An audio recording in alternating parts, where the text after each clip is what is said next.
DSP নাম লোৱাৰ লগে লগে ইমান ভয় খাব লাগে নে? এনেকুৱা হ'লে তুমি পুলিচ হ'বা কেনেকৈ? ডিএসপিৰ আগত তুমি জোৰকে কথা নকবা হা। তেখেতক যি কোৱা অনুৰোধ কৰি কবা। আৰু বিএ পৰীক্ষাৰ পিছত তুমি কিবা এটা কৰিম বুলি কবা। আৰু ইমান দিনৰ পিছত মই চাকৰি জইন কৰিমে লোনটো মাৰিব পাৰিম বুজিছা। পিতাক কবা মই আহোঁ, মোৰ দেৰি হৈছে দেই। আহিছো বা এতিয়া।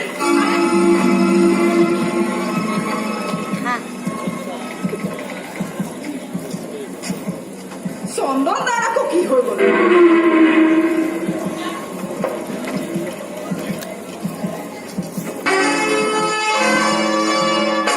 ঘৰত আছে আছে ছোৱালীৰ বয়সৰ জোৰ জুলুম কৰি ভিতৰ সোমোৱাটো অপৰাধ বুলি মই জানো। এইটো কোনোবা দত্ত মাষ্টৰৰ ঘৰ। হয়, তেখেতৰ লগত মোৰ কেইটামান কথা পাতিবলগীয়া আছে, মাতি দিয়াচোন। তেখেত এতিয়া কথা পাতিব পৰা অৱস্থাত নাই।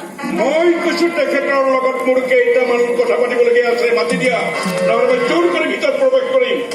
দেউতা গা ভাল নহয়, কালিও বুলি আহিছিল, সকলোবোৰ কথা কৈছিল। তুমি যাবলৈ দিবা নে মই মহিলা পুলিচ মাতিম?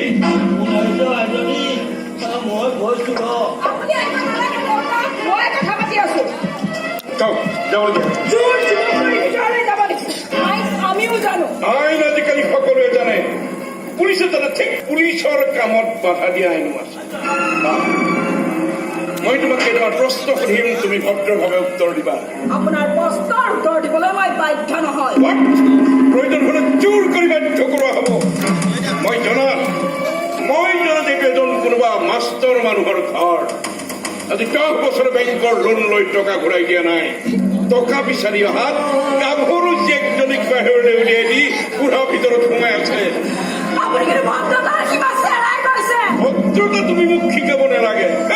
মাষ্টৰ মানুহৰ ঘৰ, জীয়েকক বাহিৰলৈ গতাই ভিতৰত সোমাই থকাটো ভদ্ৰ মানুহৰ কাম। বেংকৰ টকা ঘূৰাই নিদিয়াটো ভদ্ৰ মানুহৰ কাম। কথা ক'বলৈ আপুনি কিয় গুচি আহিলে? এখেতৰ কথাবোৰ মই বিচনাৰ পৰা শুনি আছিলো। পুলিচ চাহাব, আপোনাৰ কথাবোৰ সঁচা। বেংকৰ লোন ঘূৰাই দিয়া নাই, আইন ভংগ কৰিছো মই। আইন মতে